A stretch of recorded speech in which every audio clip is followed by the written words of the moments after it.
একটা পুরনো বাক্স খুললাম আজ। মায়ের পুরনো কাপড়, কিছু ছবি আর একটা হলুদ হয়ে যাওয়া চিঠি। উপরে শুধু একটা লাইনে লেখা ছিল, যদি অনেক দেরিতে পড়ো জানবে আমি অপেক্ষায় ছিলাম।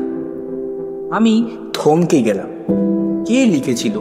কার জন্য ছিল এই চিঠি?